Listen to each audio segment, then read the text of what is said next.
This is the normal world. You go to work in a city. All around you are enormous new buildings. They look alike. But you will never be able to afford to live in them, because they are not really homes. They are blocks of money, bought by global investors whose money has nowhere else to go.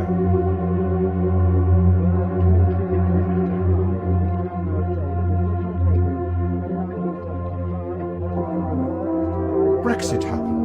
It showed that all the people who are supposed to tell you about the world, the journalists, the politicians, the think tank experts, know nothing.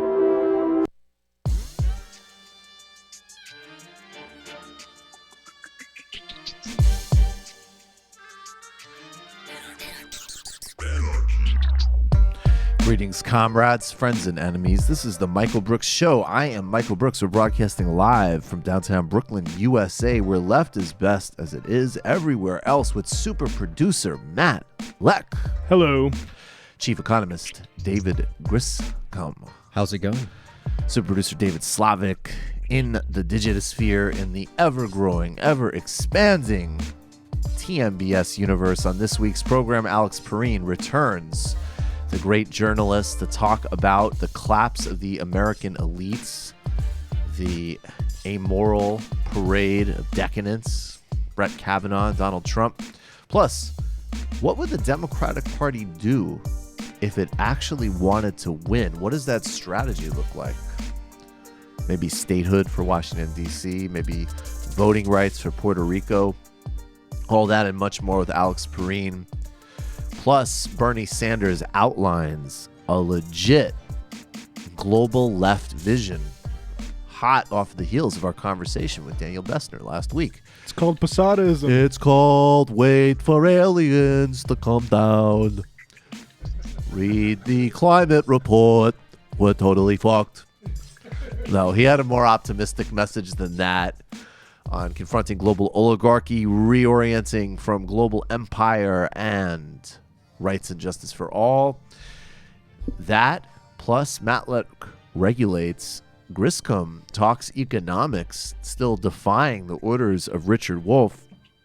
We have a whole lot to get to in the postgame, including the gulag, because that's where it goes now. But I will tell you that Nikki Haley, the ever rightward, ever warmongering, ever Trump enabling, but of course called a moderate because, I don't know, she didn't spit at the Palestinian delegation at the UN. Nikki Haley has resigned, and we will be talking about that and placing her where she belongs in the post game. She's also ever self-described lucky girl. That's what she said this morning. You can play that clip later if you want. Jesus Christ. All that and much, much more on the Michael Brooks Show this week. Thanks, everybody, for being here. I am fighting a bit of a cold. I apologize. And I want to thank, before we get to it, those of you, some of the TMBS army, and a huge amount of the Count the Dings militia was at the Bell House in Brooklyn on Friday night, where I was a featured guest along with Bomani Jones and Pablo and some other great people at the Count the Ding show. I did a panel at Waz. Amin and I did an Obama impression contest, which I clearly won. Much respect to Amin, but I mean, let's keep it real.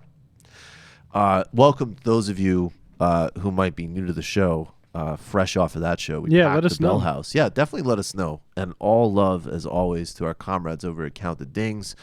And we have some new plans actually coming for Woke Bros, which we'll be letting you know about soon as well. If you're a person that comes to the show through an avenue that's not the Majority Report, like I'm especially interested in the sports bros from the Waz Enterprises. Yes. I'm curious, just to know whence you came. They're there. They're definitely, yes. We are curious. Absolutely. So we got to talk about Brazil. We've been covering Brazil for a while now, from the political imprisonment of Lula da Silva, the most important political prisoner in the world today, to the use of an anti-corruption politics being leveraged by the far right. And now we saw in this past weekend's elections the terrifyingly close, almost outright first round win by Jair Bolsonaro, the fascist candidate who leads in Brazil's elections. We've talked about how horrible he is before, and there needs to be a greater strategy, obviously, to confront him and everything that he and Trump and the whole rest of the cabal of them represent. But let's do a little bit of a re-review of just who this person is. We'll start with a photo of Bolsonaro's son, Eduardo. This is him with Steve Bannon. He tweeted this yesterday, I believe, or over the weekend. It was a pleasure to meet Steve Bannon, strategist in Donald Trump's presidential campaign. We had great conversations, and we share the same worldview. He said to be an enthusiast of Bolsonaro's campaign, and we are certainly in touch to join forces, especially against cultural Marxism. For those of you who question why this show makes an effort to be as global as we do, not only for the rightness of the cause of serious labor politics, social democracy, combating police violence in Brazil just as we do in the United States, and the political imprisonment of a world-renowned labor leader and the greatest president in Brazil's history, we also do it because we recognize, like the fascists recognize, that these are globally synchronized, tightly interconnected events, and that so goes the most powerful nation in Latin America has an implication for us. This is why during the hegemonic reign of the Third Way in the late 1990s and the early aughts, Bill Clinton, Tony Blair, Gerhard Schroeder, and other neoliberal privatizing, jettisoning, New Deal, and social democracy centrists globally coordinated because they wanted to set a global pattern. That's what Steve Bannon is attempting to do. We're going to get back to the Yasha Monk thing in a second. I now also want to play this clip of Dilma Rousseff. This is an interview she did with Democracy Now! In 2016. She, of course, her impeachment on budget irregularities was a major part of the process of what we see happening today in Brazil. But she spoke specifically about Jair Bolsonaro dedicating his vote in the Congress to impeach her to the man who tortured her. See, Dilma Rousseff was a guerrilla fighter against Brazil's military dictatorship, and she was tortured by a notorious torturer. Bolsonaro dedicated his vote to remove her from office to the man who tortured her. This is former President Dilma Rousseff explaining that in 2016 to Amy Goodman. Yes, I can indeed. The far right in Brazil, like the far right everywhere, is anti-woman, anti-black, anti-indigenous persons, and it is in favor of ending all oversight. And they struggled for this. They want to end any oversight of labor work situations analogous to slavery that continue to exist in Brazil. They are full of prejudice and intolerance, and they believe that they can resolve the most complex problems using brute force of violence, open violence. What happened in the vote in the impeachment process that I suffered, well, legislator Bolsonaro cast his vote paying tribute to the military dictatorship and torture, and the torturer, whose name was Carlos Alberto Brihante Ultra, in casting his vote, he paid tribute to this man who was a torturer in Sao Paulo, and he was recognized in all of the processes of truth and justice that unfolded in Brazil.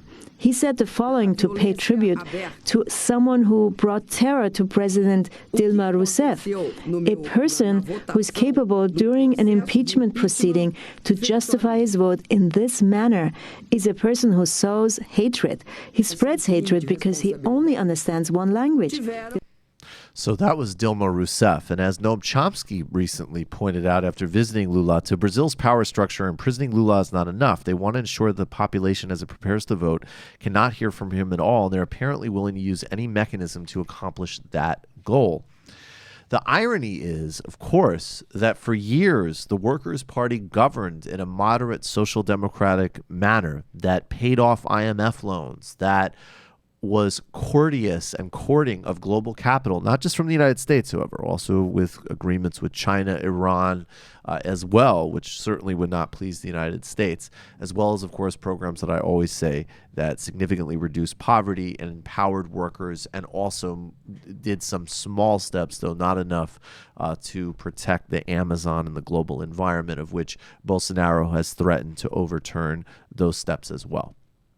The real key question here, though, and one, again, that has implications for all of us, especially if, as an example, somehow Bernie Sanders becomes the Democratic nominee in 2020, is where do we sit with liberals in the global struggle against fascism? There are some on what we call the dum-dum left who are almost welcoming of fascism to expose the hypocrisy of neoliberalism. This is both politically catastrophic, historically illiterate, and morally unhinged. That, however, there's a major division inside liberals that, as Jean Bajelon, contributor to this show and professor at Missouri State University, has noted many times. Do liberals think that Marxism is the threat to democracy, quote-unquote democracy, or the left, or do they understand that fascism is? Are they so attached to elitism, manners, and capitalism that they're willing to jettison everything else in the pursuit of those concerns at the expense of everything else?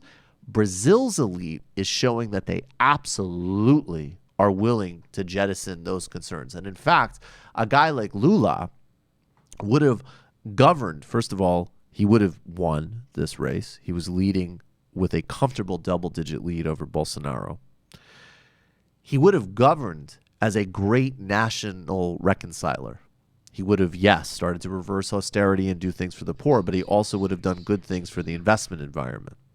They rejected that because of an irrational hatred of him, rooted, I think, no doubt, in class resentments, that somebody who had no education, that somebody who was a metal worker, that somebody who didn't have the elite training was more intelligent and globally recognized and accomplished than they are.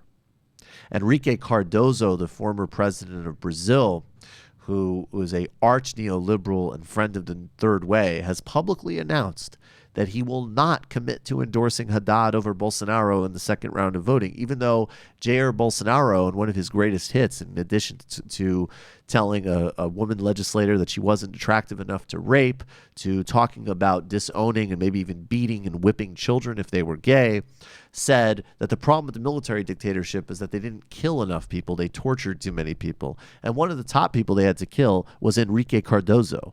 Now, Cardoso would not even commit to voting against Bolsonaro. This is the sickness of a certain type of liberal elite whose end of the day allegiance is to capital and social standing and not democracy. And it also shows up in delusional, fatuous, false equivalencies.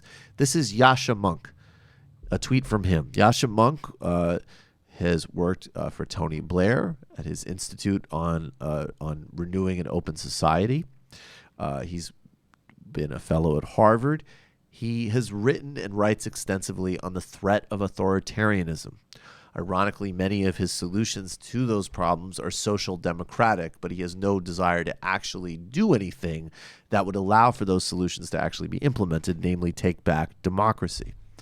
This is what he put out yesterday. I don't know if we have this tweet up. For about a decade, Latin America seemed to be turning away from populism and authoritarianism. This trend is now running in reverse. If Bolsonaro wins, leaders with authoritarian leanings will rule two of the continent's most populous and important countries, Brazil and Mexico. That's right. He just compared López Obrador, AMLO, the next president of Mexico, who ran a moderate, populist, anti-corruption, though left-wing, human rights-oriented campaign, who successfully governed Mexico City, who has never talked about killing indigenous people, who has never made racist comments, who's never talked about raping a legislator, who's never talked about whipping a gay child, who has said that his main aim is to deal with poverty. But apparently, Yasha Monk's delusional worldview is willing to equate these things in an insane, misleading, false equivalency. if we are to save democracy in Brazil, and this election, the second round is on the 28th of October, is no doubt going to need a broad, united front, of which the other center-left candidates, Ciro Gomes and others, have already committed to supporting the Workers' Party candidate Haddad in stopping fascism. The centrist party of Cardoso has said that they will remain neutral, although partially there are some strategic calculations behind that. And Enrique Cardoso himself has revealed himself as a total immoral monster of the first order. Those of us on the left need to recognize that our prime enemies are those on the right. Here's another example of this. This is a photo taken of... explain who this is, David. It's one of the members of Bolsonaro's party, who I believe won. He won a seat in Congress. Yeah, and so there he is. He's ripping up a campaign sign of Marielle Franco, and then Marielle Franco was the city councilor for the Socialist Party, who was assassinated 6 months ago in a professional hit. Her and her driver were murdered. Her killers have still not been apprehended. He's tearing up one of her signs. This happened within a couple of days ago. Lula's traveling bus in the spring before he went to prison in politically trumped up charges was shot at. So we need to recognize that right now in an emergency situation, defeating fascism is of the first order. There's no coming back from that. There's no second order to that.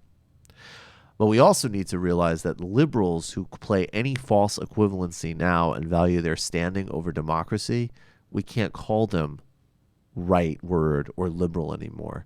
They're simply polite fascists and fundamentally part of the danger and the problem. And that's what we'll see play out in Brazil over the next couple of weeks as we continue to have solidarity and hope that this election can be pulled out with Fernando Haddad defeating Jair Bolsonaro. And a broad, vague anti-corruption politics will never lead us where we need to go. Do we want to do this now? We were going to do it in the post-game. Let's do it now. I think you should Why do not? it now, yeah. Okay. And this is partially what I'm talking about here. Then this is relevant. I don't actually talk about Jimmy Dore much on this show. I talked about him once a couple months ago because he was passive-aggressively saying some stuff about a panel I was on. And someone brought this video to my attention, though, and I'm stunned, honestly, because I would at least want to give Jimmy credit. I've seen him saying, hey, well, you should question the official he says question the official narrative in Syria in ways that are totally wrong, stupid, conspiratorial, and overlook war crimes. But, I don't know, overlook official narratives in Venezuela, which for all my immense criticisms of Maduro, I think is extremely important. We always need to look at the U.S. hand in Venezuela and, of course, in attacking the left across Latin America. I haven't seen Jimmy say anything about Brazil, but apparently he put this video out a year ago. If you notice something, this video starts in the middle of basically an infomercial for the lawyers who did the car wash investigation, which ended with Lula being put in prison. Let's play this. Lava Jato, it's okay for no corruption. Lava Jato has become a work of art itself, with broad support of the public. Lava Jato bumper stickers are everywhere. Judge Moro has become a folk hero, and Delton has a best-selling book on the operation. I wrote this book to say that we are not heroes in this case, and car wash case is only the first step. Lava Jato is an attitude in Brazil now. It's a ray of hope, and it's an example for young prosecutors, young judges, that they can make a difference. We hope that we have success in the legal procedures, but the success of changing the mindset is already happening. We live in a window of opportunity for changes, and we are committed to use any chance, any possibility to make things better in Brazil. And doing so is a matter that is up to everybody.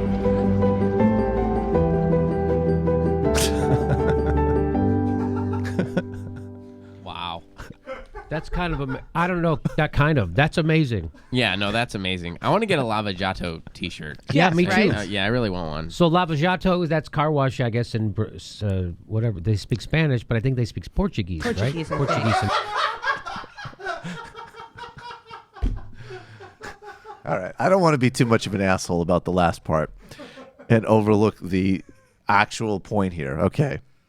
And this is what we mean by aimless, vague, depoliticized, quote unquote, populism. What did Car Wash actually reveal? Well, Car Wash undoubtedly revealed massive corruption across Brazilian politics, although it was weaponized to target one party. A party, the Workers' Party, which is simply not designed purely as a patronage system for corruption. A lot of the other parties involved in it literally were. But I'm going to quote now from Brian Mayer of Brazil Wire. It's no secret that American corporations have immensely benefited from Operation Car Wash, the international corruption investigation that was initiated in partnership between the U.S. Department of Justice, the SEC, the local public prosecutor's office in Curitiba, Pareene, and the Brazilian External Police. American petroleum corporations such as ExxonMobil and Chevron are benefiting from the Michel Temer government's systemic dismantling and privatization. Temer is the right-wing vice president who stabbed Dilma Rousseff in the back, who has multiple corruption allegations against him, including ones that are infinitely more substantiated than anything presented about Lula. He's the current president of Brazil, implementing a vicious austerity plan, which has thrown millions back into poverty and is rolling back labor rights as part of this beautiful new mindset that Car Wash opened up in Brazil. The government's systemic dismantling and privatization at below market rates of Petrobras and its massive offshore oil reserves, and with MP 795, a law which will give $300 billion in tax abatements to foreign companies extracting Brazilian petroleum. Then goes on to talk about how Boeing and other companies benefit from this and how this connects to Hillary Clinton's support for the 2009 coup in Honduras. So that judge, Sergio Moro, who had the soft music under him in the clip, has been actually publicly castigated for leaking multiple recordings in an attempt to embarrass Worker Party members illegally. Not supposed to do this, outside of his remit. Several months ago, when one regional court judge ordered that Lula be released from prison, Sergio Moro refused to comply with the order in another act of illegality. Last weekend, he released another tape recording in an effort to hurt the Workers' Party, which now, as we know, is literally the only choice between fascism and democracy in Brazil. But I guess it's part of this new beautiful mindset. Briefly more from Brian Mayer. The following timeline is meant to further public understanding and relationship between the U.S. Department of Justice to 2016 and the political imprisonment of Luiz Inácio Lula da Silva, which, as Glenn Greenwald points out, was obviously done to prevent him from running for the presidency this year, in a situation in which he is still the frontrunner in spite of being held in solitary confinement and illegally prevented from giving interviews for the past 4 months. So, my fucking suggestion is that you do a little bit of fucking area research. And you read a little bit about how actually Operation Car Wash was part of a right-wing fucking plan and strategy leveraged to defeat social democracy and labor unions and create a political prisoner in fucking Brazil. Or, I don't know, maybe we just want to be useful idiots for fascists globally.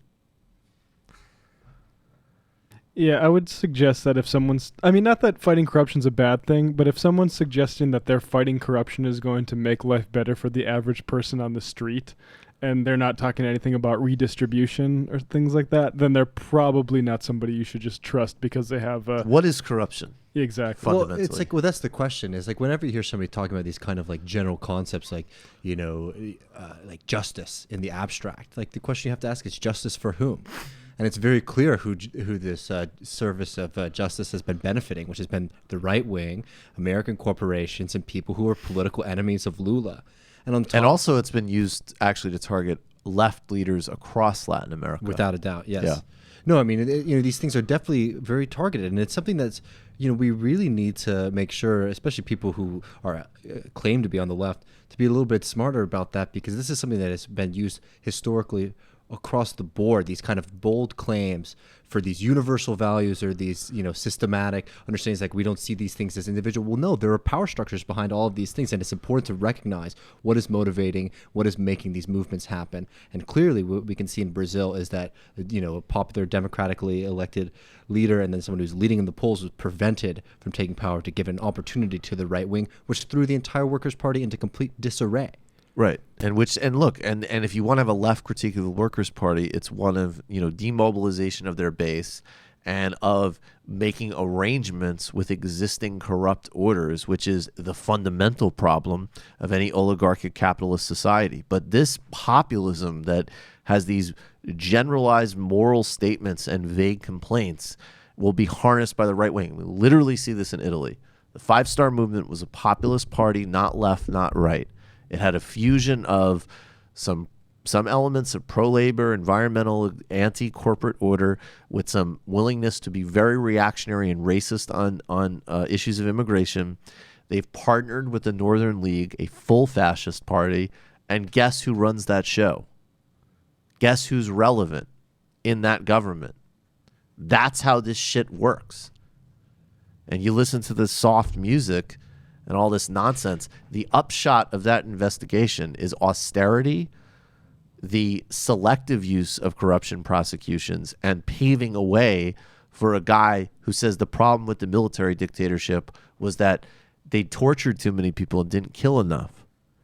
While you're off just like, yeah, it's fucking corruption. I mean, to see the game that's being played by some members of the Brazilian elite and Brazilian rich is really, really frightening. To say that you would play this kind of game with an absolute, authoritarian, thuggish person just to prevent some very moderate social democratic platforms from being implemented in Brazil. And, there is a good leftist critique of the PT. And it's one of these things when you look at what happened in Brazil, you see that they're not the elites aren't even willing to compromise on just the most modest of platforms, because that was the hope in Brazil, was that you could find some common ground and break through it. But they've been waiting to push this through, and now they have the opportunity, and it's very frightening. And no one on the left, nobody who calls himself a leftist, should take the position that what's happened to Lula is just. I'm sorry. No, it's disgusting. And anytime some idiot is like, "Oh, so corruption's okay if it's on your side." Even if everything that Lula's accused of doing is true, yes, right? There's no reason that he should be held in solitary confinement with limited visitation, right? There's no reason that he shouldn't be able to run for. There's no reason he should be in prison in the first place. Period. Right? And and there's certainly no reason that an entire democratic movement and party and structure should be torn down as punishment for that. That's not justice. Theoretically, getting an apartment whose main evidence is based off of statements of a businessman keeping himself in jail is flimsy as hell. And yes, more broadly, yes, you know what? In a perfect daffodil-strewn world, Hillary Clinton wouldn't make tens of millions of dollars speaking to Wall Street. And Barack Obama wouldn't make tens of millions of dollars speaking to various corporate interests. And more seriously, former Congress people like Buck McCunan wouldn't be lobbying for Saudi Arabia to commit mass murder in Yemen. And maybe Lula da Silva wouldn't have an apartment. In fact, maybe Brazil, which spends the most after the United States on campaigns and has profoundly corrupted campaign finance laws, would have radically restructured campaign limits, which would also mean you have to break up all sorts of corporate cartels and oligarchies, which they made their peace with in order to win. And by the way, how was that covered in the Western press and the Brazilian press when they did it? Moderation, responsibility, and being shrewd. And now it's talked about as corruption. They could give Lula the whole fucking block.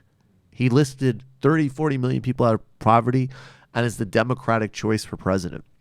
And if you don't get the fundamentals of what this is, you're too naive and you're too in your own whatever sort of elitist bubblegum comfort world to ever do any kind of politics. Because, this is, I don't know. Yeah. What if Bernie Sanders said something? What if he did inappropriately call some fucking college on behalf of his wife or whatever that silly thing they're trying to make out? What if he did that? People, including good people, sometimes do things that aren't great. And sometimes also people make compromises with pre-existing systems to deliver greater goods. And if you don't get that, I don't know. I hope we can kind of sort of time freeze you in a intro to ethics class in college for your life or eternity. I mean, to complete the analogy, in that hypothetical situation with Bernie, the solution certainly wouldn't be throw Bernie in in prison in isolation and pull him off of the ballots across the country, right? I mean, like that certainly would not be what we would want to happen. By the way, if there was a lavajato and if that something like that exists in the United States, what top line politician you think goes to jail first? With the same political motives, This is an educated guess. I would say Collins, because she has enriched herself the most in her senatorial career out of any sitting senator today. Ooh, yeah. I make that motherfucking bank, cash money, y'all. No, I don't know that for sure, but well, if it went by the Brazil case, it would be Bernie. It'd be Bernie, right? It's like Bernie or Warren. The banks probably have like how many individuals do you think it's their main job to look at like Elizabeth Warren for banks to try to take her down? Tons, without a doubt. I mean, it's just that naive bullshit.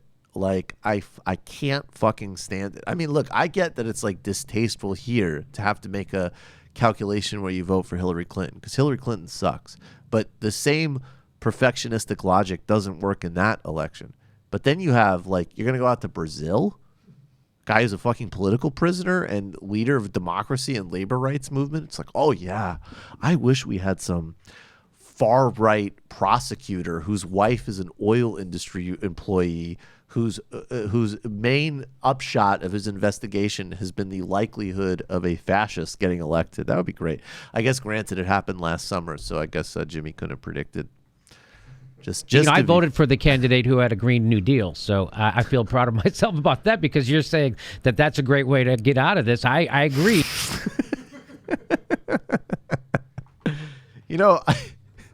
I guess it's like that's my equivalent of like Jimmy saying that like the Supreme Court didn't matter for Sam. That's how you get me on a bender. Like fucking Brazil. All right, we got to do the shout out. To the shout out, creepy, shout out, weird. I think that's creepy. It's incredible. I really get that Eminem now. Let's get down to business. I'm gonna tell you now. What is this? Must be a circus in town. Let's cut the shit down. Can I get a witness? It's really true. That's a good poem. Crazy. This is crazy. This is out of control. This is weird. Shout out. Bernie Sanders gave an excellent speech on foreign policy at Johns Hopkins. He spoke about confronting global oligarchy.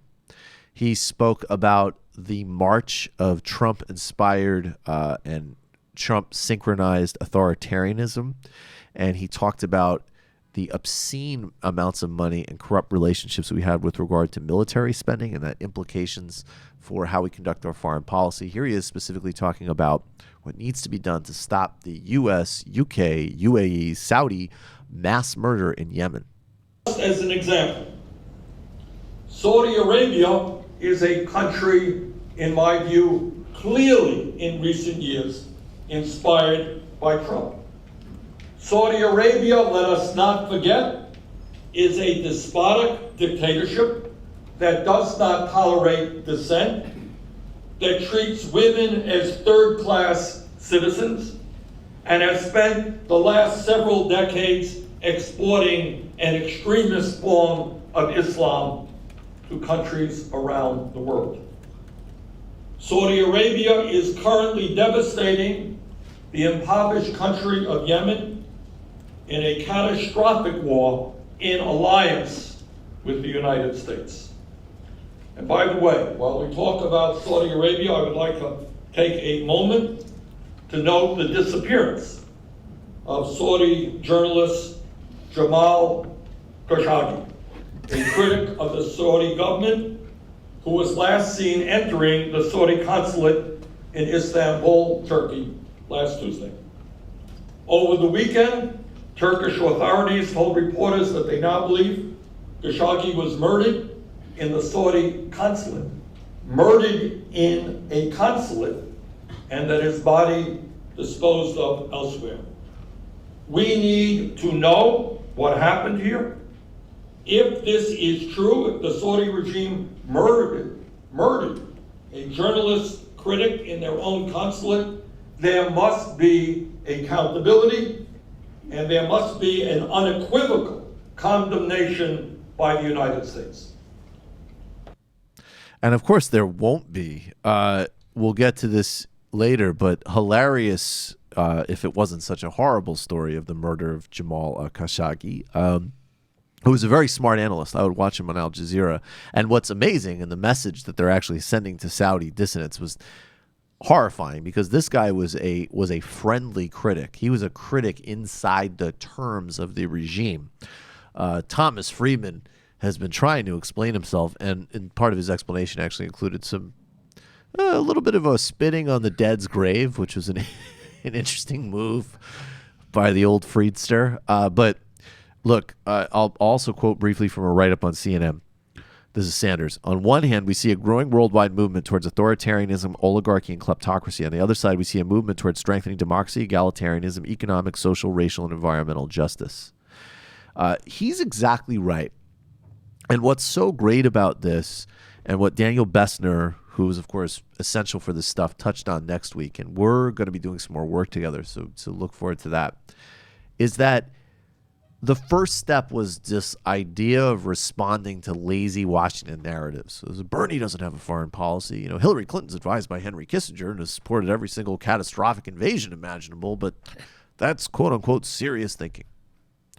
And what it started with was Bernie actually just making some incredibly modest criticisms of Israel, which are actually in line with what used to be official U.S. foreign policy with regards to the support for a two-state solution. And now he's expanded it with being an ardent defender of the Iran deal, which is Barack Obama's greatest accomplishment, which the Trump administration, all Republicans have steadily and just sort of, even by their standards, mind-bendingly lied about. And more recently, and actually Jeremy Corbyn started to do this about a year ago more forcefully, was really say that the global hoarding of wealth by a transnational elite who write trade deals in their favor, who have global tax havens set up, who are as everything from major corporations like Apple to even individuals like, say, Nawaz Sharif, former Pakistani prime minister, are hoarding the world's resources in increasingly interconnected and, yes, we could say actually structurally corrupt relationships. And that a task of a democratic, socialist, and humane politics is going to need to globally confront that, because our values need to be as mobile as their capital. So shout out to Bernie Sanders. What do we do now for the pitch in this new age of YouTube authoritarianism?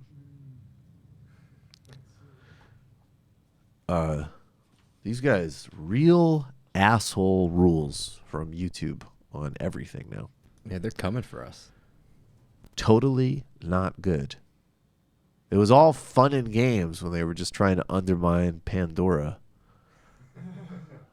But now that is how that works. Totally People should how know. it works. Like, explain that. Well, they'll act as if they didn't have the capability to monitor and make sure we couldn't play. There's no way that Google, as one of the most advanced technological enterprises on the planet, had basic robotic software to read music. Of course not.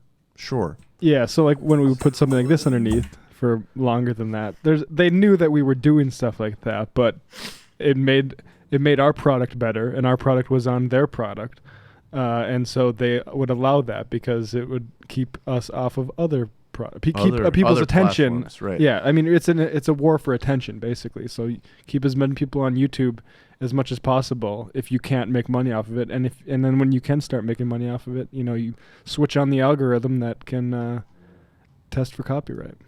It's the attention economy. It's incredible. It's like literally technology that really could be like cooked up in a fucking dorm room. We couldn't do it. And that's the annoying thing about this is they're so disingenuous. And thankfully, we're kind of leaving this, but not soon enough. Where Google's helping China censor stuff. Right. on a massive scale to a point where, you know, if we still had a Cold War, I think Taibbi was making this point, we would maybe be outraged by it, but now it's like, whatever, we got other shit to worry about. So the Don't Be Evil company is now helping evil on a scale in terms of just raw numbers of people unparalleled in history. Yeah. I think they discreetly stopped using that tagline a while ago. Guys, it's time to become a member. It's time to become a patron of the Michael Brooks Show. We just give you a massive amount of extra content. Illicit histories, idea primers, recent ones, the rise, fall, and rise again of the global super elite with Megan Day, maple washing, the real politics of Canada, obviously the deep dives on Brazil, South Africa, Jamaica this week, the origins of the Civil War in the Great Lakes region in the Democratic Republic of Congo, and also a primer introduction to Patrice Lumumba with one of our great crew members and regulars, Milton Alamati. There's calls at me at the 21 and above level. There's a thriving and active Discord community. There, of course, is Woke Bros is another sort of joint venture out. There's a huge amount of content, and we love being accountable to you. And only you. Patreon.com/TMBS. Patreon.com/TMBS.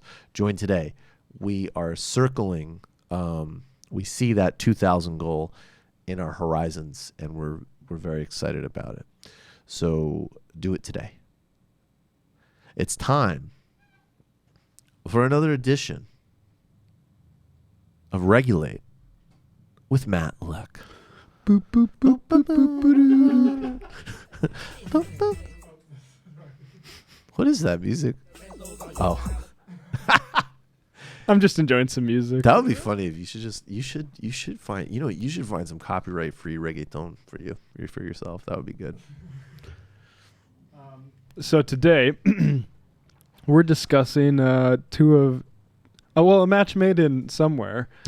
Steven Crowder and Prager University talking about Columbus Day. Oh, okay. That's rich. That's a rich vein. Yeah, so I don't know if Steven Crowder is an adjunct professor at Prager University or what he's doing there, but we're going to play him. He's going to give a little spiel on Columbus being an expert navigator, and then we're going to, look at the history of that. So sounds about right. As far as Columbus goes, the guy deserves some credit. Right? Flawed, to be sure. But he was the greatest navigator of his age, the first person to cross the Atlantic from the continent of Europe, and he did so without any maps and only 3 small ships. If you can name them, by the way, comment below, as I'm sure your professor can't. But your professor probably has taught you the tale of Columbus as a villain. Jesus. Usually as a starting off point to indict the United States as a whole, often relying on a few key myths and some pivotal lies by omission. All right. And now we have an answer to the distinguished the chair of not gay shirts at PragerU. Yeah. So Alan Taylor, who's an author, historian, I'm a big fan of. He wrote American Colonies, the settling of North America. He wrote this about good old Columbus. And geographers had determined that the world had a circumference of about 24,000 miles, which suggested that Asia lay about 10,000 to 12,000 miles west from Europe. 15th century European ships were too small to carry enough water and food to sustain their crews on a 10,000-mile voyage beyond contact with land. Breaking with geographic orthodoxy, Columbus dared the westward trip to Asia because he underestimated the world's circumference as only 18,000 miles, which placed Japan a mere 3,500 miles west of Europe. In other words, a critical and potentially fatal mistake in calculations inspired his eccentric confidence that he could sail westward. So he deserves some credit, is what you're trying to say. Yeah, basically for being a nutcase. Right. So I like this. You're not doing the usual move, which is like, hey, maybe we shouldn't honor this guy because he arrived in the Americas and immediately started torturing and murdering people and putting them into bondage. You're saying, let's do, by your logic, that this guy, whatever else you say about him, is a super good navigator. And turns out not even that's so true. Yeah. Not so much. He was just kind of a lunatic Catholic. Yeah, that, he was actually just a delusional fucking idiot. He wanted riches. And, there's probably a bunch of other guys that also made similar misjudgment and then just died at sea. And we don't have days for them because why would we? Lucky for the natives. Yeah. Mamma mia. I want to go to an Asia. India, have I the gold? What an idiot. He thought Japan was 3,000 miles off the coast of England. By the way, I love that. Just imagine just that. Like, what an idiot. What an Gotta do idiot. this, like, Columbus gets dunked on by frat bros. That's fucking great. Columbus was such an... Oh, wait, no, that's the O'Reilly. That's the O'Reilly on Hitler. Columbus. Hitler was such an idiot. Columbus, who was such an idiot. Do you have that? In 1920, in the miracle of this... Jesus. Trump is just invading. All right, we got to move because the great Alex Pareene is going to join us in a few minutes. But first, David Griscom, talk to us. Professor Richard Wolff says on site every time he hears that the enterprising young Marxist is talking about economics on a podcast. He's also I'm seeing Richard Wolff next week in Idaho at the Jordan Peterson conference, and he says, I will fucking kill you, David Griscom. All right, go ahead. Yeah, I just wanted to take a moment to talk about moronic technocrats and how they're allowing for more right-wing fascist movements to prosper. So recently, there's been a pretty big confrontation that's been going on between Italy's new government and the EU. Specifically, as members of the EU, there are certain rules about the amount of spending and the deficit that you can run as an economy. And the new ruling party has said that they're going to increase the public deficit target for 2019 to 2.4% of GDP, which is 3 times higher than the previous government had pledged. Okay. So the EU and the Five Star Movement folks have been butting heads about this, specifically because it's pushing itself way outside of the targets that are set up by the EU. And here's the reality of it, is that to not have to cut further programs within Italy, Italy does need to increase its spending. And to be able to do that, it needs to sort of break the rules of the EU. And this is exactly the same kind of thing that was happening in Greece a while ago, where basically these kind of archaic rules that exist in the EU are enforced very bullheadishly. Now, what we're seeing even more than that is, unlike Greece, Italy is the EU's 3rd largest economy. So this is a pretty significant blow. So significant that this is the kind of thing that could unravel the entire European Union project, as this anti-EU party and organization is now in the head of Italy's economy, and now they're having this kind of serious dispute. And I just wanted to say for a second, we should remember that while this organization is fighting against absolutely absurd rule, it's just emboldening the far right to take a position that any sensible left or even centrist party should be taking when it comes to the EU, which is that you need to get rid of a lot of these rules that really suffocate economies. Now you're looking at what's going to happen, because what happens is now you have these anti-establishment, xenophobic, racist, thuggish organizations that come in and they take over. And look what they're trying to do. They're trying to, for example, put in a universal basic income in Italy as part of the spending package. Mm-hmm. And the finance minister of Italy has said, well, we can implement austerity now because we'll be able to cut all of our welfare programs with our UBI program. So which is always how, I will say though, this is what those of us on the left always say is the big danger. No, I mean, exactly. Right. So it's like, this is what happens, is that you have a very real problem, which is that the EU creates a lot of, structural issues within different economies, especially so far what we've seen within Southern European economies.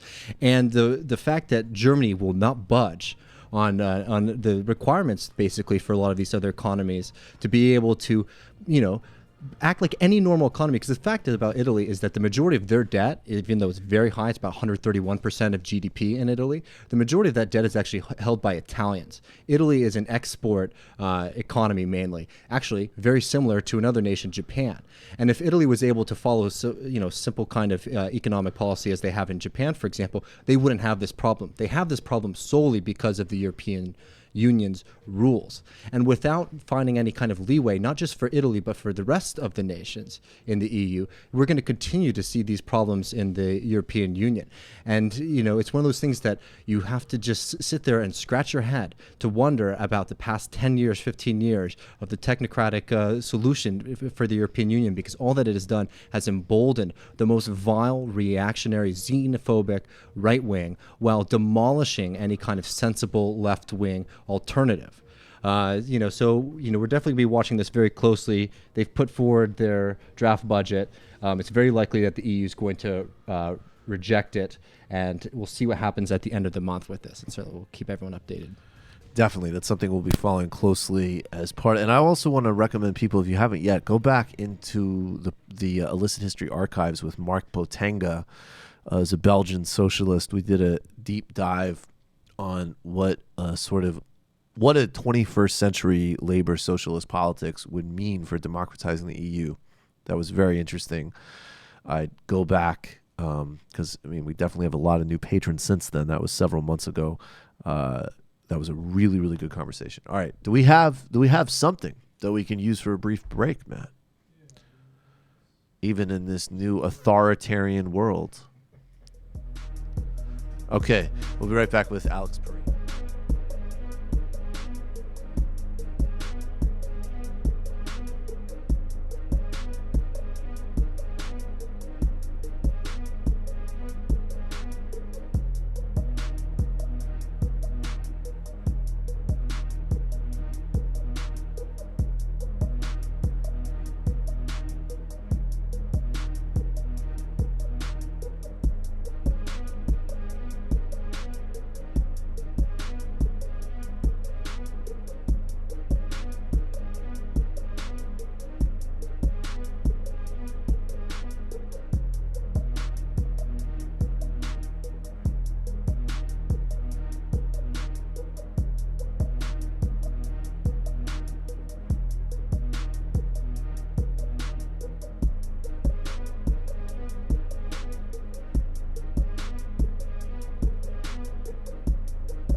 Welcome back to the Michael Brooks Show. The crew is here. Joining us is the great Alex Pareene. He is a journalist, writer.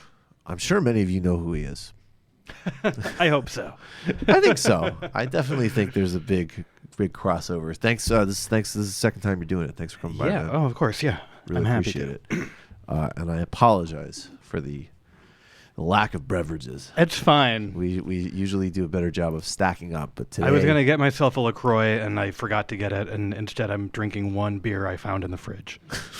One sad American beer. Yeah. What was is LaCroix actually good? No, it's not. So when I was growing up, this is the thing about LaCroix. I'm from the Midwest. When I was growing up, it was the supermarket brand. It was like the cheap generic soda. Right. If like you didn't want to get the Seagrams or the Canada Dry, your mom would get the LaCroix, and it was the cheap brand. And to see it become the East Coast hipster seltzer has been a little surreal, but anyway, it's fine. I would say LaCroix is fine, would be my review of LaCroix. If you like bubbly water with a sort of hint of artificial flavoring, it's just as good as any other. I like how you still say it in very... You're still ad-manning it, though, so it must not be that bad. You're like, it's fine. I think, honestly, my favorite is Polar. I'm going to say they're not paying me, but if they want to pay me, they can just Google me. But I'm Polar. gonna need my board for that. Polar. I think you need to justify that. I like I think you get a more consistent bubbliness with the straight Polar than you do with the LaCroix. I think it's generally more carbonated, which is what I'm looking for in a seltzer. You know, you would love going to Turkey the brand that I remember that like it was so carbonated. I loved it. Yeah, I like it too. It will literally almost burn your throat. That's what I want. That's what I'm looking for. You felt like you were drinking Glacier. Like it was really intense. I don't remember it was some local Turkish brand, but that must be that is probably some good, like at the Miami ad school. That's probably a good. Whoever did that, whether I don't know, Gray or Wyden Kennedy or somebody, like they really did probably just get like some room of 20 and 30 somethings. We're just like, what if like LaCroix was actually like we're gonna take it from the past, not to now, but like the future. Yeah.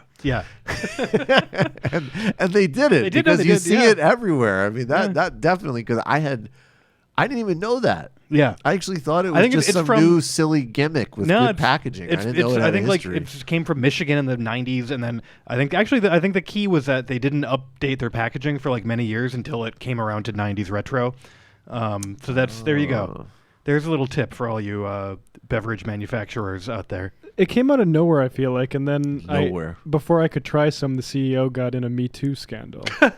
I missed that one. I completely missed that. He got sued. He's got sued. Apparently, 2 pilots are suing him for inappropriately touching them on the airplane. Oh my God! Wait, he just went.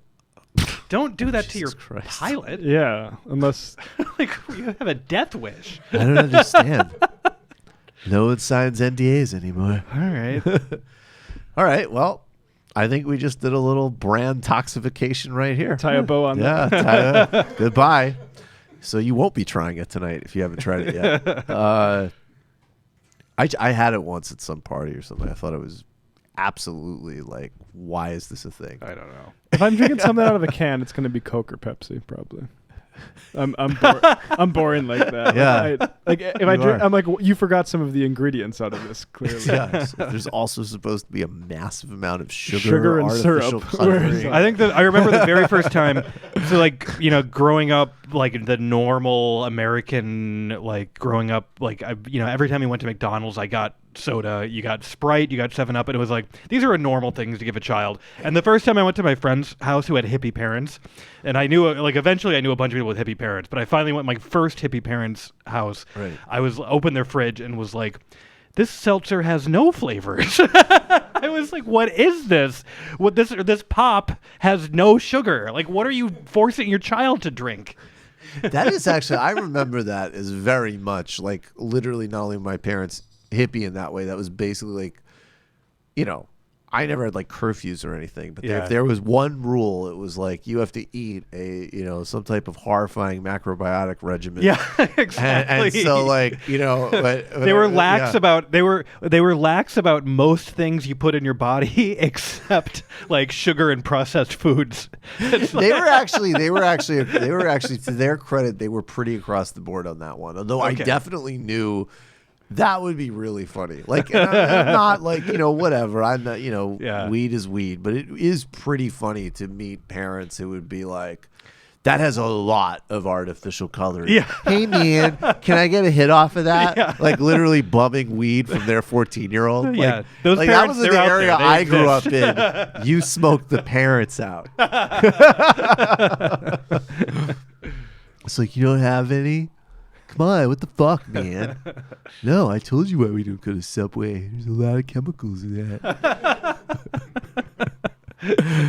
Jesus Christ. No, I remember I remember there was this, I don't want to get anybody in trouble, but there was like one house which, like, in retrospect, they were like, these parents were unbelievably friendly and tolerant because they had almost like they had like a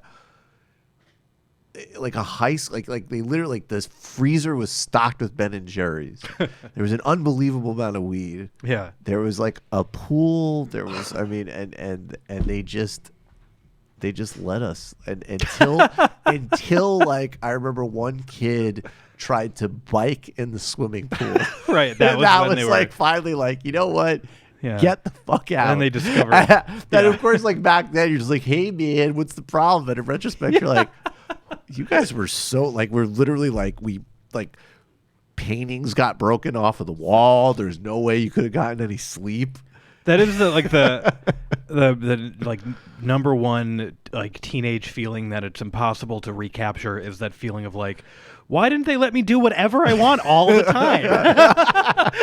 Like, why were they upset if I was like wandering the city at 3 a.m. with my friends? You know, what's the Kavanaugh problem? reminded me of that attitude, actually. Yes, because that's a good bridge. That's fucking Beach Week. That was Beach Week. It was apparent. It was completely. I mean, yeah. If we want to talk about that, you sprung this on me, and I was a good student on the basketball team. I lifted weights, and now you just hit me up with this. Like, I'm sure, like, she's nice, whatever. Like, fuck, I don't care. Fuck you. Fuck you, Amy Klobuchar. What? Do you drink? That was the one that really. That was. Oh my god. Do you? Yeah. Well, I do want you to. I mean, let's play this clip, this Trump thing first, and then you can, because before we get the among our several themes tonight, the main thing is going to be what would the Democratic Party look like if it actually wanted to win, which I definitely want your thoughts on. But first, we'll tee off on this Kavanaugh situation. This is Donald Trump at the. Yeah, I mean, this ceremonial swearing. This literally is, yeah. And I just want to say, actually, in keeping with tonight's theme of like maybe, well, not the real enemy, but the near enemy and the facilitator of all of this, whether we're talking about Enrique Cardozo in Brazil, Brett Kavanaugh, okay, serious, credible accusations. We already know ultra far right, extreme ideological justice. There's multiple complaints about him that have been forwarded to John Roberts, and he tantrumed and lied all over the place at the committee. We know all this. And then Donald Trump, we know is Donald Trump. There's a guy standing here. I don't know if he's in frame, but I'm sure he was at this ceremony. Named Anthony Kennedy, who, people like Andrew Sullivan are still writing. If only the right could be like Anthony Kennedy, who literally, in addition to his own voting record of scrapping voting rights, destroying labor unions, unchaining a whole other funnel of ways of getting dark money into politics, set all this up to happen by retiring. Yeah. And some reports I've heard specifically wanted Brett Kavanaugh as his replacement. Yep. So just bear that in mind as you think of, spare some contempt for Anthony Kennedy here in one of the most contemptible frames in human existence we're about to see. I would like to begin tonight's proceeding differently than perhaps any other event of such magnitude. On behalf of our nation, I want to apologize to Brett and the entire Kavanaugh family for the terrible pain and suffering you have been forced to endure. Those who step forward to serve our country deserve a fair and dignified evaluation. Yeah, not a campaign of political and personal destruction based on lies and deception. What happened to the Kavanaugh family violates every notion of fairness, decency, and due process. Our country, a man or a woman, must always be presumed innocent unless and until proven guilty.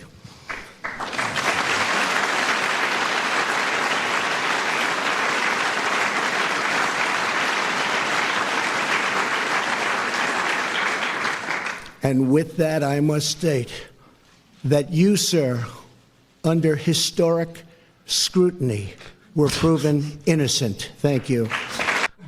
Jesus Christ. All right, Alex, go ahead. I had not watched that yet. I read the story. Sorry. I read the quote, but I had been avoiding watching it. And Sorry. Jesus Christ. So the Kennedy thing, I mean, yeah, he picked this guy. I mean, I think Trump picked him partly because of the like executives are immune to prosecution angle. Yeah. But yeah, I mean, Kennedy. It's like when you're an executive, it's like beach week for life. Yeah, exactly. It's beach term. How do you say beach week in Latin? Beachia studio persidum, which I learned at Yale while I was fucking studying hard without any help getting in there from anyone. Fuck. But it's I don't know. It's just like what strikes me is just the going through the motionsness of the like having to proclaim these things that are patently false. Right. And they just do it like just out of dominance politics, not because anyone believes it. Like they don't believe it, we don't believe it, he doesn't believe it. It's just pure like you can't do anything about it, so I'm just gonna say this shit. Right. But I bet it, you know, the underlying theme of the entire thing was that like you will not ever hold us accountable for anything. That's the message. It's like it's not gonna happen. You're not gonna hold us accountable. Like we're just gonna win. You're not gonna hold us accountable. Yeah. I mean, and this is actually, I'm going to get to this a little bit earlier because we can bridge this also when we get to this Mitch McConnell clip in a minute. But I do want to read this. Usually we take Discord questions in the, oh, yeah, I think that's actually a fair point, Matt. Maybe we do the Hillary convo instead of McConnell. But I want to get to this question. Usually we do Discord questions in the post game, but this one came up, and I think it fits into what you're saying perfectly. And this is from Transylvania Express. Alex, I recently reread your piece on how the long, lucrative right-wing grift is now blowing up in all of our faces, and it holds up as well as the day it was published.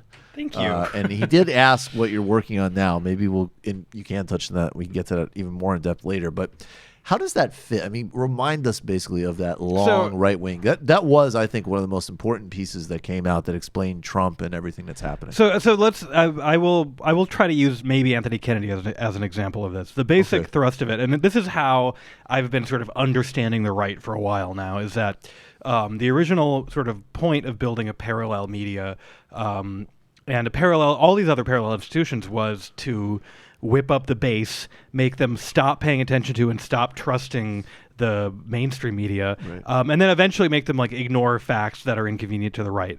So that's, you know, Fox News was designed to lie to the rubes, just like Rush Limbaugh was out there to like tell the rubes what they needed to hear to get out and vote for Republicans. Then basically, over the course of a couple decades, like the Republicans stopped being the cynical manipulators and started being the people being manipulated themselves. And it's a closed circuit now. It's a completely closed circuit. And Trump is a guy who sort of started off very clearly, nakedly, cynically pretending to be a right-wing populist because he thought that was the way to get ahead. And he had quotes in the 2000s when he was more lucid where he would basically be like, you know, you want to run like Pat Buchanan because then the crazies will vote for you. That's the way to get ahead in the Republican Party. So it all seemed like birtherism for him was, I think, originally done as this sort of like intentionally cynical campaign to build up his profile on the right. Right. But the other thing that happened is that there's also those 2012, some of Mitt Romney's people tried to dig this up in the primary where they said, you know, supposedly he would say, I mean, I'm paraphrasing, I don't remember but he would say stuff to them like, you got to talk about, you know, something like birtherism because the idiots love that. Yeah, like, exactly. Almost like literal quotes. Yeah, like there are a lot of people have heard him saying things but I think it's pretty clear now that we have a guy who like has just become addicted to this shit and no longer views it from. So this Donald Trump used to, you know, he read the newspaper every day. I know he was reading it to see if he was in it, but he read the New York Times, he read the New York Post, and he read the New York Daily News.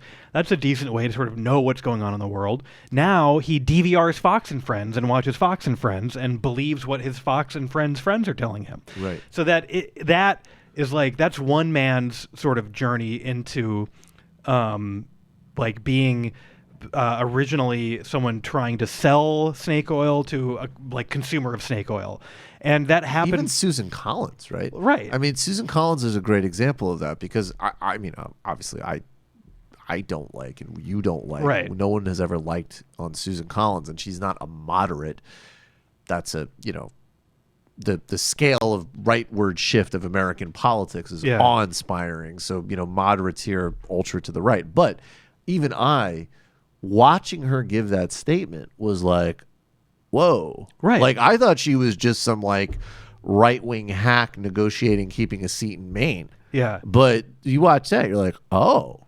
Yeah. She's another one. She's crazy too. Yeah. And like maybe Lisa Murkowski's the only one in that caucus that isn't, that's just, right-wing business peddler and not actually crazy. I think that's true. And when people talk about Anthony Kennedy, especially how he ended his tenure on the court, he suddenly lurched to the right and made a string of very right-wing decisions, retired to let Donald Trump replace him, and maybe chose partisan warrior Brett Kavanaugh, maybe, or had some hand in choosing him. So, like, Anthony Kennedy, like, what do we know about his demographic profile? We know he is an old white conservative guy.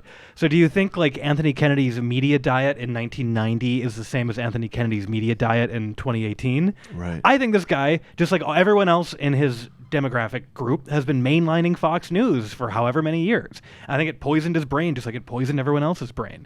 Right. And so this is what I mean. There aren't serious grown-ups in the GOP anymore because they are the consumers of their own bullshit machine. They invented a bullshit machine.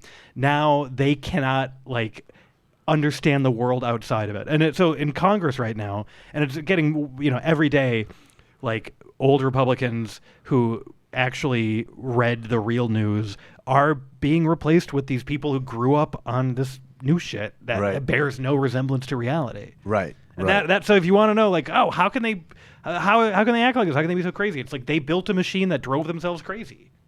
Right. So what is it? And I could tell you. I mean, even just I've had that anecdotally validated. Yeah. For sure. Yeah. Right. Like even just in conversations that like, very, very like, super sophisticated, objective, like smart people, not dumb people, whatever. But whatever we mean by that, I guess I mean like people who, people who are able to think right in the broadest possible sense. And what maybe 2 or 3 years ago they might have explained cynically or tried to draw some ludicrous false equivalency with, but not actually defended. Right. Now they're with like, oh yeah, but I mean, yeah, that's a deep state. I mean the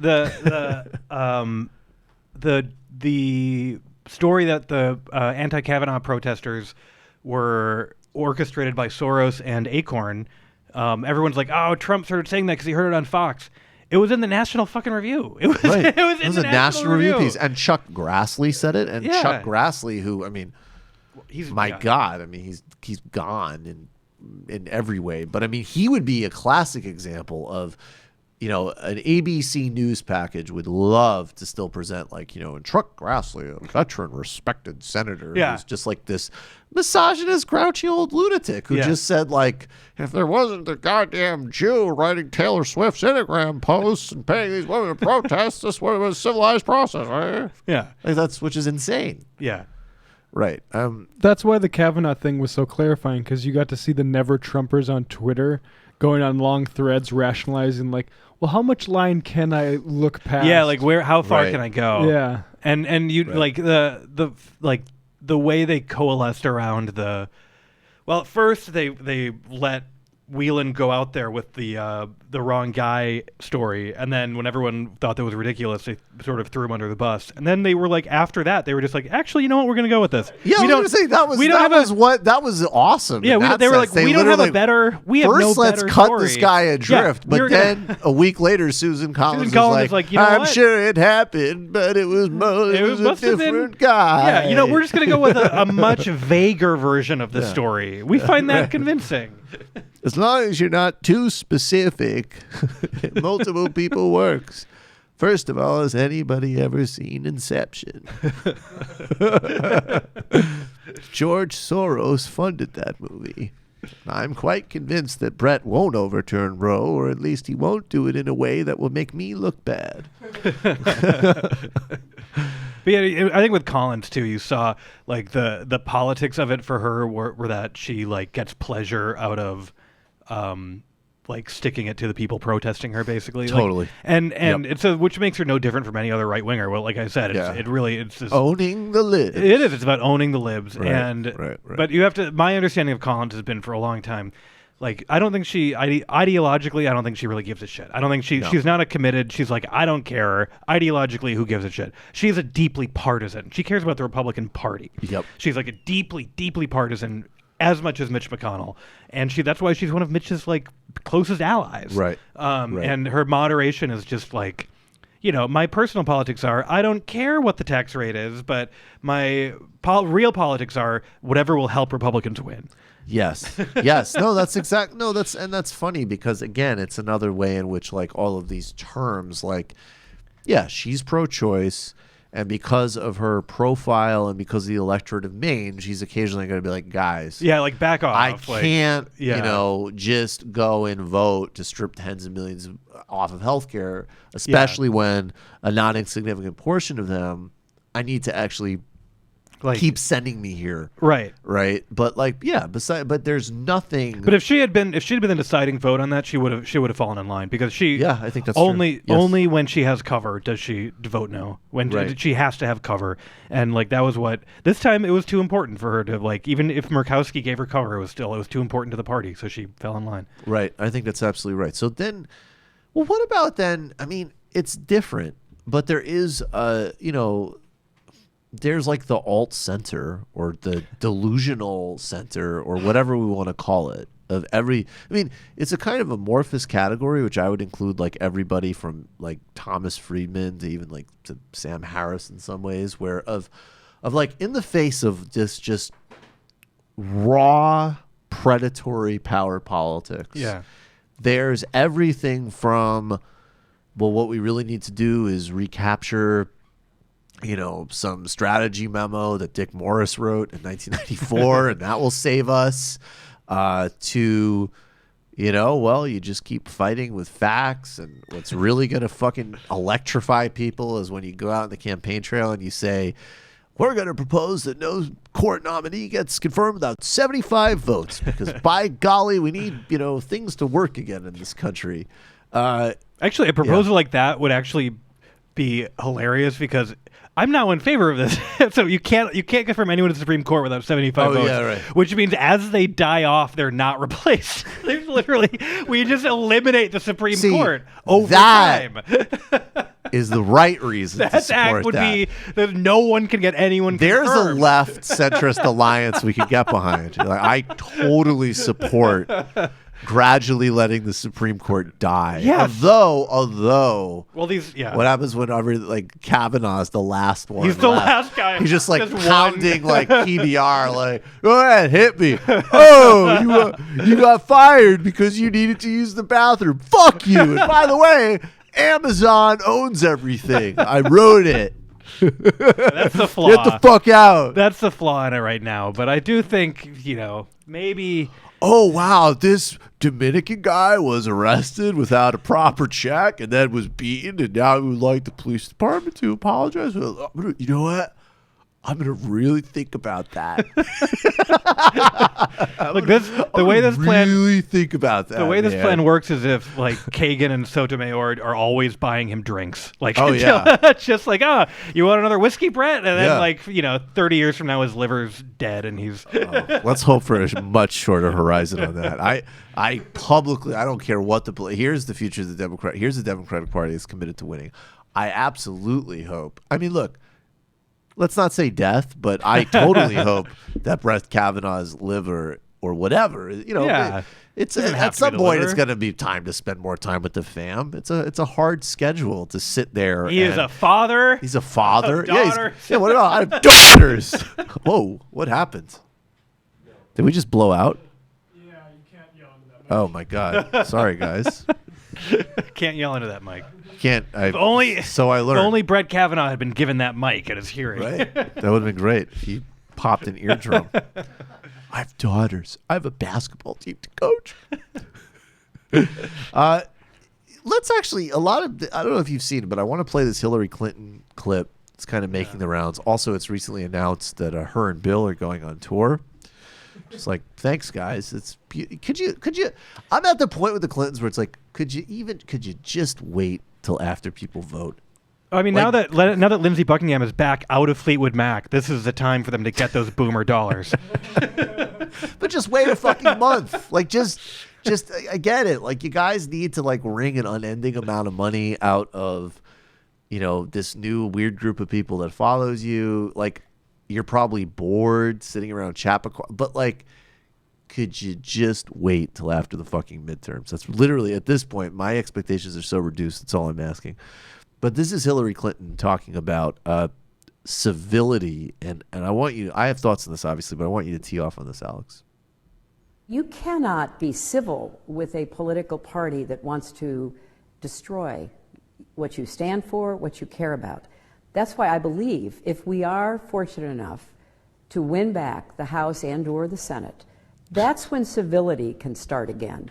But until then, the only thing that the Republicans seem to recognize and respect is strength.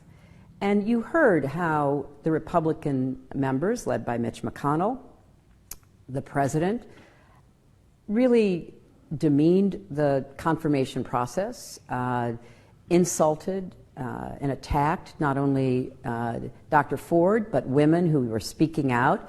You know, look, I remember Republican operatives shutting down the voting in Florida in 2000. I remember the swift voting of John Kerry. I remember the things that even the Republican Party did to John McCain in 2000. I remember what they... I remember all of these things that totally worked. Yeah, they did. Keep going. It worked really well. Right. To me for 25 years. The falsehoods, the lies, which unfortunately people believe because the Republicans have put a lot of time, money, and effort in promoting them. So when you're dealing with an ideological party that is driven by the lust for power, that is funded by corporate interests who want a government that does its bidding, it's hard. You can be civil, but you can't overcome what they intend to do unless you win elections. Okay, Alex, yeah. I mean, she's got a diagnosis of the problem that resembles reality, like her. Right. And I think it's say what you will about the Clintons. They were, regardless of how their politics work, because their politics were about triangulation and all that, they were realistic about what the Republicans were after and how they worked, because they considered themselves to be the victims of unprecedented attacks and dirty tricks by Republicans. So I think Hillary Clinton, unfortunately, her political instincts tell her not to be honest with voters about that, and her political instincts tell her look, let's be civil after we win the election. But I don't know. I think that what she's sort of saying is I don't know what let's be civil after we win the election means. Well, that's what really. Well, I don't know what that means. That's what really concerns me about that clip, because, and not just because I get it. We have different. I mean, look, let's be honest about some of this stuff. There's different brand positioning. So we're fucking young guys with the fucking.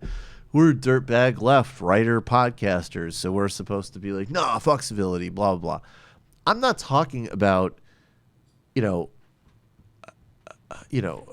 I don't even, again, I don't know it's so amorphous a term, but I understand basically that people in elected office are going to use different language and position things in a different way than I might, right? They're not going to make jokes about Brett Kavanaugh drinking himself out of his lifetime appointment to destroy people's lives in the Supreme Court.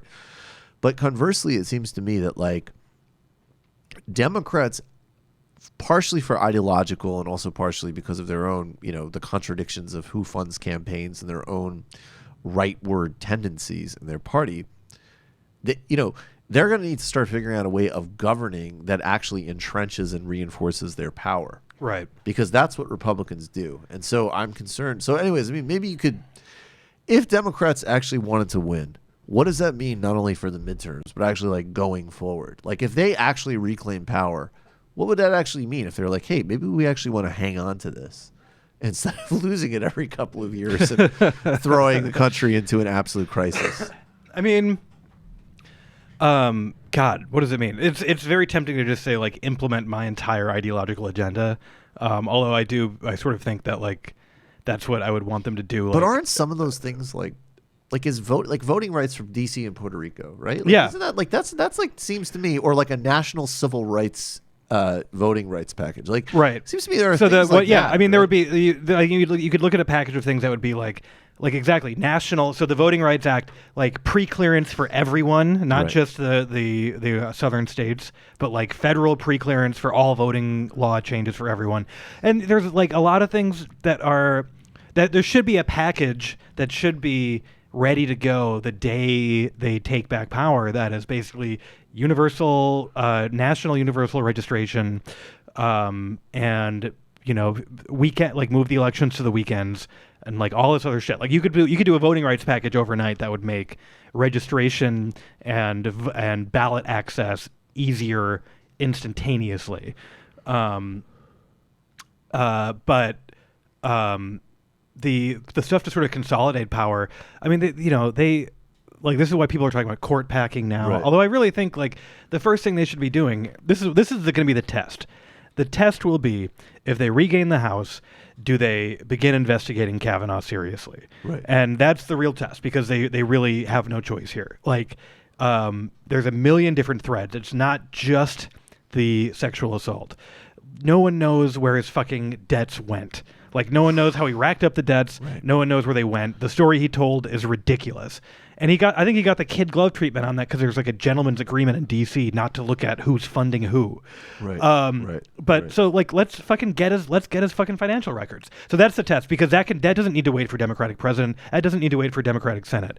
If they win the House, they can start investigating him, and they can bring him back, and they can ask him to account for the money. They can ask him to actually answer questions that he refused to answer, and all this other shit. And I think I look at there was a terrible Mother Jones piece. Sounds about right. That was like, it's a judicial or Supreme Court impeachment is a pipe dream. Like, give up. Like, don't even bother thinking about it, because it'll never happen in a million years. And within living memory, like in 1969, the Republicans kicked out a democratically appointed Supreme Court justice because basically they wanted to get rid of two of them, and then as a compromise they got rid of one of them by threatening to impeach him. Right. And that was Abe Fortas, and they were going to go after him and Douglas, and then to save his other colleagues, they got rid of Fortas. So it happened within memory, and it could happen again. So if we want to talk about, like, is this a party that knows how to use power and wants to use power, that's like the very first test. Right. That makes a lot of sense to me. I mean, I'm just trying to figure out, like, well, before we get there, do you think they'll take the House? I mean, what's your sense of that? I was feeling probably a little bit, I was more confident they would a few weeks ago, but I had this, this is not based on data. It's not based on polling. This is my gut pundit instinct. I'm being a complete hack right now. I love it. This is my complete hack pundit instinct.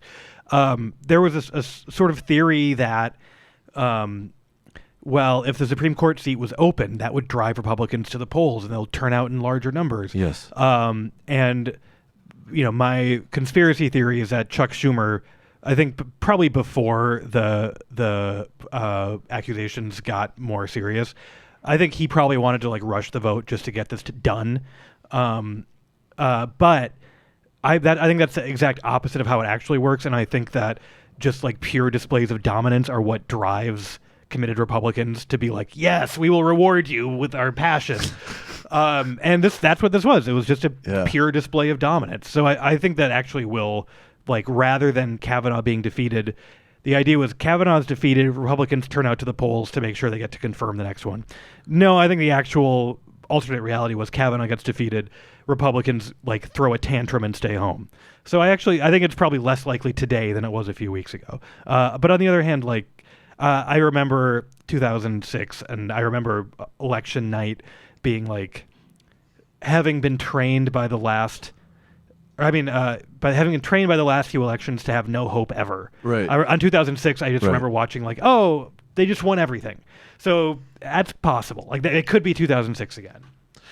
What do you think? How does the movements fit into this, you think? Because it is interesting that, like, there is like heightened labor activity. There were all those people who did that amazing action on the ICE protests. There's people who, I mean, I don't know enough, obviously, just age-wise, about what happened in the Clarence Thomas era, but it did, like, at least media-wise, I think it totally works with their base. You're 100% right. Yeah. It's like, yeah, that's right. Orrin Hatch told them to shut up. You know, I think, and that's who they are, and that's what they're about. But I do think from a broader electorate perspective, it was like, oh, wow. you guys absolutely don't care about any of this shit. And you're literally shutting down, Yeah. civic minded, like, people that I think would, positive adjectives, right? For trying to talk about their own experiences of sexual assault and concerns about this process and having this guy in the court. Do you, I wonder, like, do you think, like, because I think in general, I don't know what that relationship is in myself, but it does seem like even as part of that longer term picture, there does need to be this sort of continued mobilization. Yeah. So there's so much energy around these movements, like the new labor activity, all those other things, and this is old hat. This is not a new observation, but they need to have candidates who actually are trying to speak to that energy and harness it, and they need candidates who want that support, basically. And I think there are tendencies among the Democratic establishment, specifically in the DCCC and the DNC to an extent, to still be looking for the wealthy suburban moderate, and to be chasing the unicorn of the wealthy suburban moderate.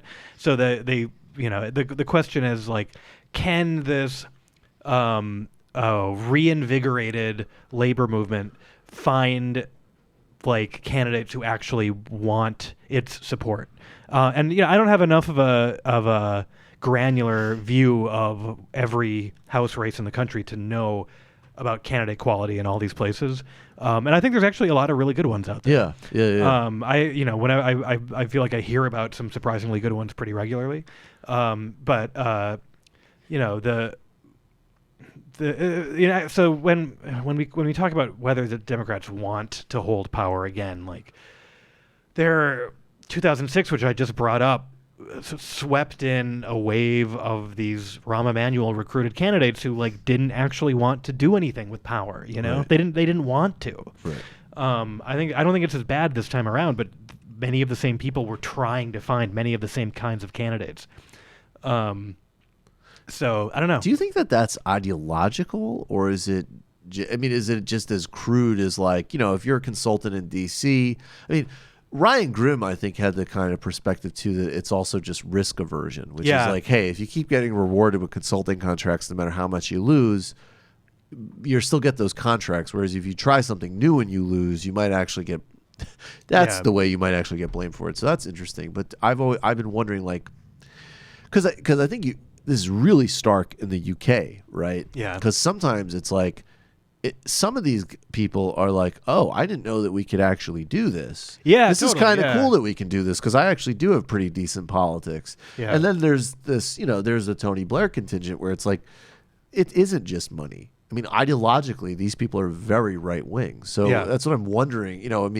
I think someone like Schumer seems to care about, he cares about Israel and his, donations. I don't think he really cares about much beyond that one way or another. Yeah.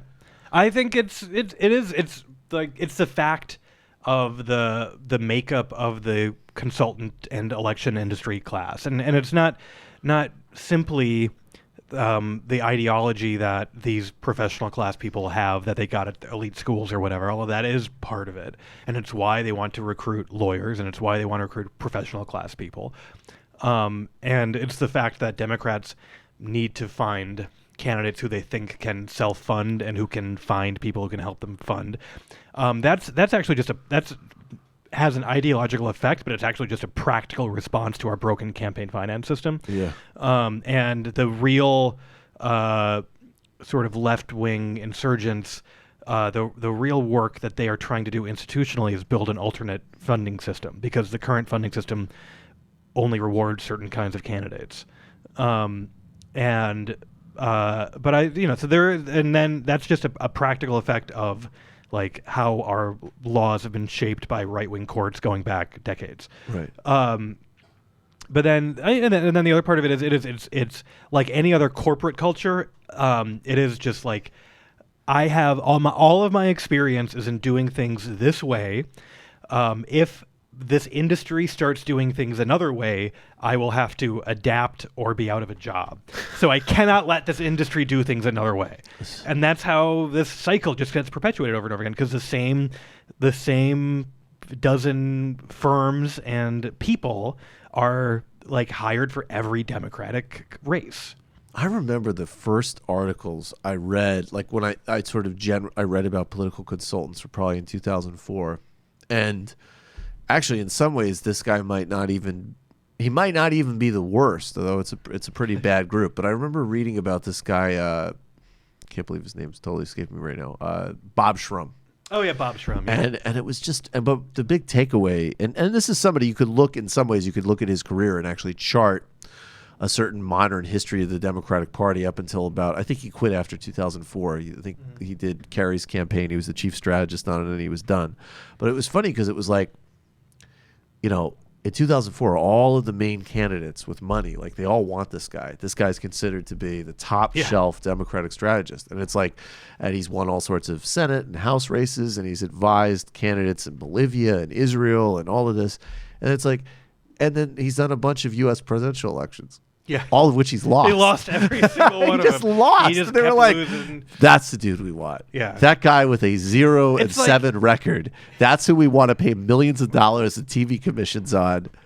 It's for like, what purpose exactly? Almost to seem prestigious within your own social group. If I can just use some extremely vulgar sports metaphors, it's like coaching jobs in any professional sports league, where it's like owners who are cowardly rich people are scared to hire unknown, so they go with known losers. Right. Like Jeff Fisher gets hired over and over and over again because he's a known loser with experience, and then no one wants to be the guy who hired the kid with no experience, and then you lose with the kid. If you lose with the veteran, you're like, well, hiring the veteran wasn't the problem because everyone vouched for him. But if you lose with the kid, it's like you just screwed up and hired some completely unknown person. So if the Democratic Party was like a brand or a business, you'd say like, okay, so we have a risk-averse, insulated, self-dealing culture of consultants and people who don't want to take any risks and have no ideological vision. Then we have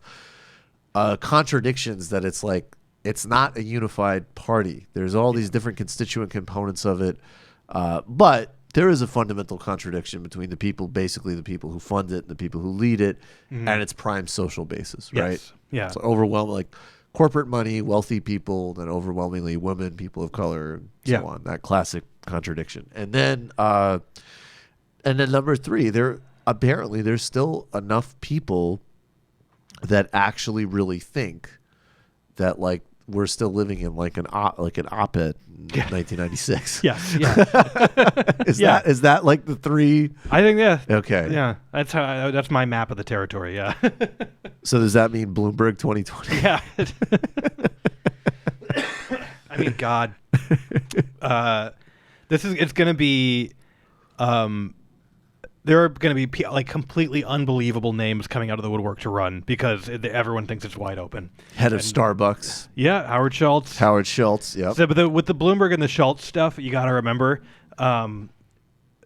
those are driven by people who want to get hired by them. Like Schultz. Explain that to people because that is so true, and it's actually the only part of me that like I get a twinkle in my eye every time I see those articles because I'm like, I hope those guys get their fucking paydays. No, That's seriously. awesome. So if I was a consultant, I'd love that gig. So like Howard Schultz, the reason he thinks he can win is because he's surrounded by a bunch of people whispering to him that America is crying out for his brand of no-nonsense moderation.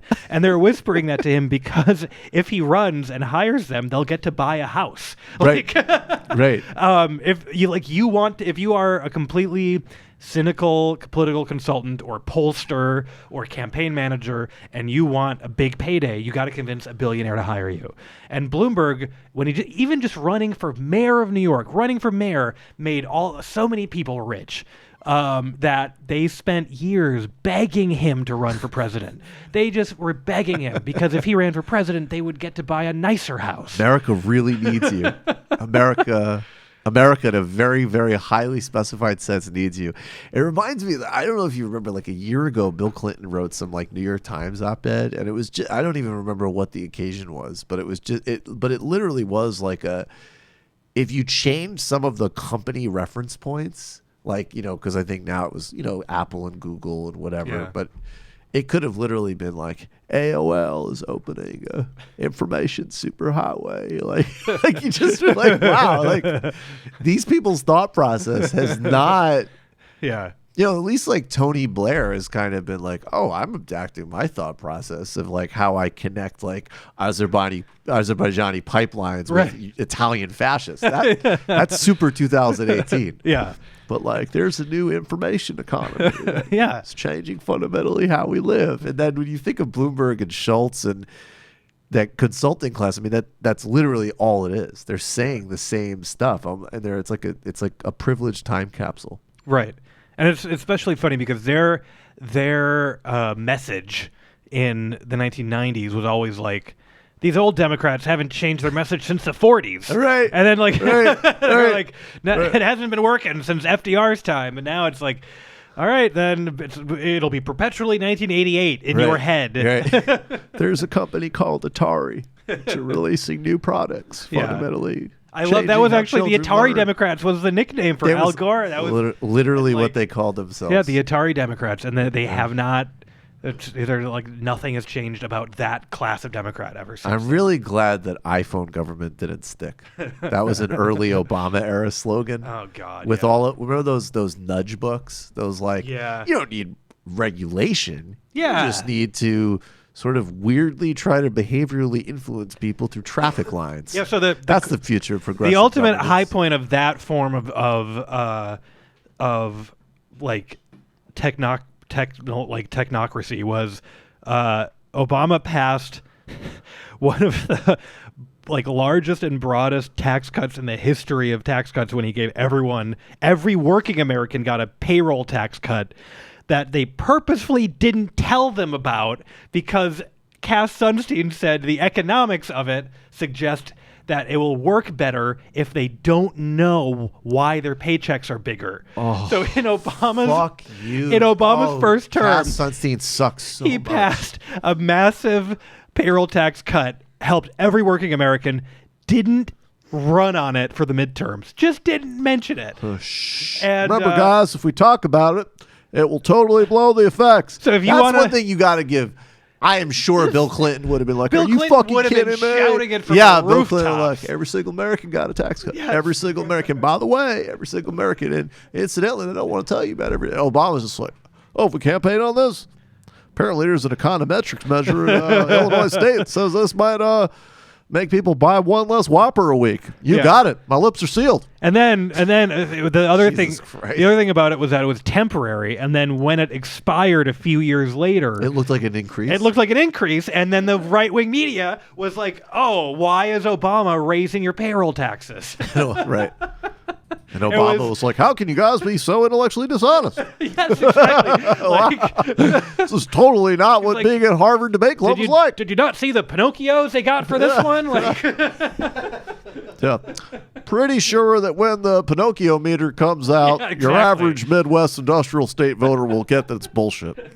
That's actually, in some ways, though, you have to say, like, Obama's unbelievable, like his personal charisma is that much more underscored by the fact that he actually could do things that were that breathtakingly stupid and still get away with it. Yep, it is. Like, it's people really just really remarkable. like the guy because he's super likable, but he actually right, especially that all those first term economic team fuck ups. Like, it's incredible.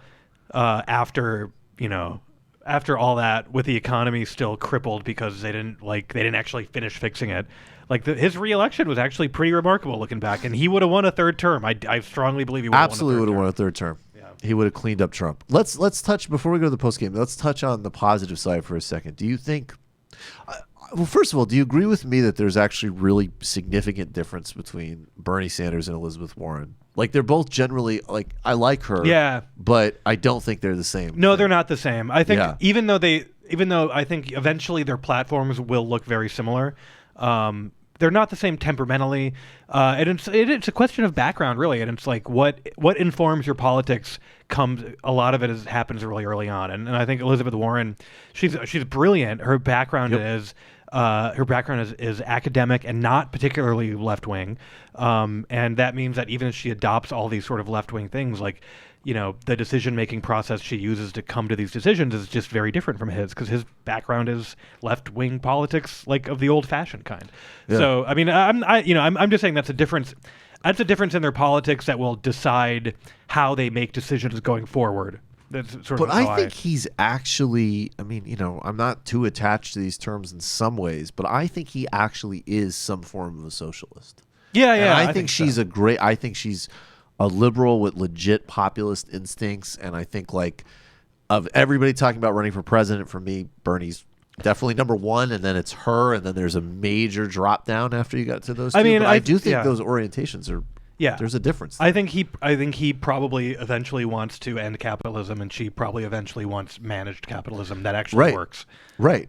And I think that also affects even like where he like we talked earlier about his foreign policy speech. Yeah. Like, he's starting to outline again, it's still a super moderate one, but like an actual global critique that has something to do with what's going on in Brazil, that has something to do with Israel-Palestine, that has something to do with like just raw international wealth theft. So this is where I guess the difference lies, is that is that in having a socialist framework, even a democratic socialist framework, it gives him a framework to sort of think about those outside issues. Yeah. And Warren has to sort of come at those from scratch, I think. Yeah, I think that's true. And I remember, that's actually for a long time, I would always tell people, like, we don't know a damn thing about her foreign policy. Like, she hasn't said word one about it. It's just like, we just don't know what she believes. And I don't think she has any, like, I don't think she's said anything recently where I'm like, oh, that's a red flag. But like, we didn't know for a long time.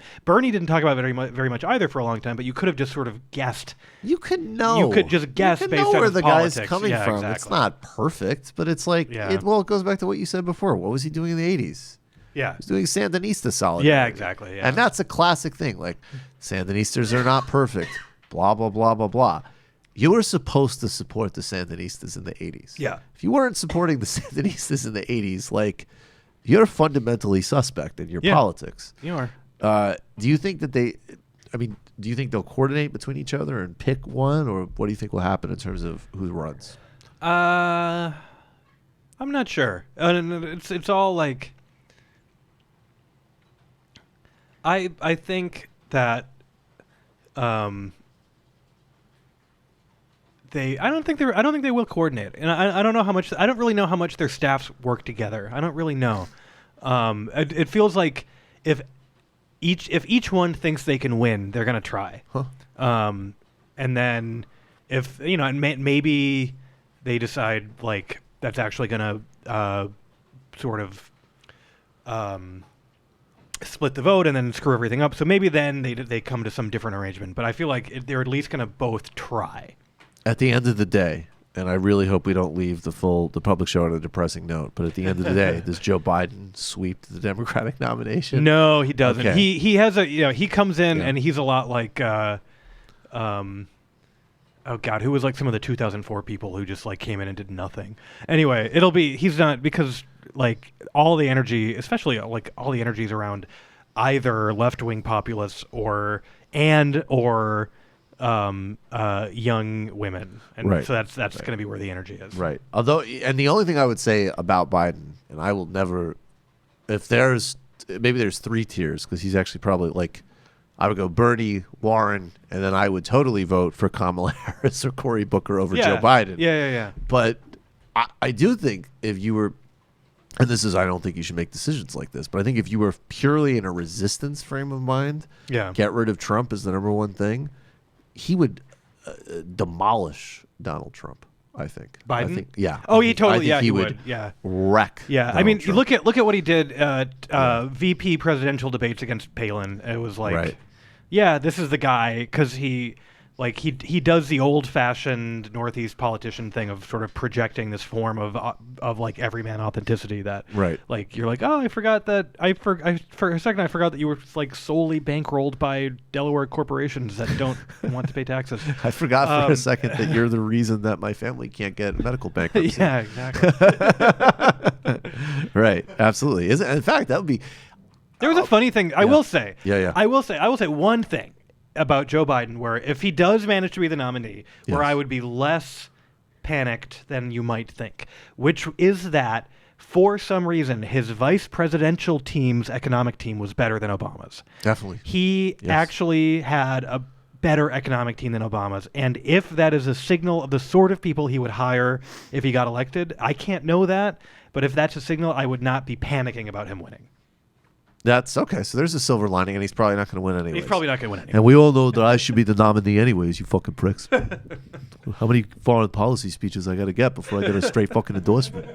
Jesus Christ. You know that talking about fucking Saudi Arabia. I'm talking about all sorts of fucking issues. There's that story about Nixon and Kennedy when they're congressmen talking about how no one gives a shit about like boring domestic stuff.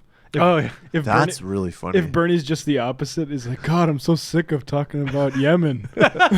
I get it. There's a cholera outbreak. Fuck. Well, that was the best thing about. I know I've talked about this before, but one of the funniest things when he was running for president and he gave his.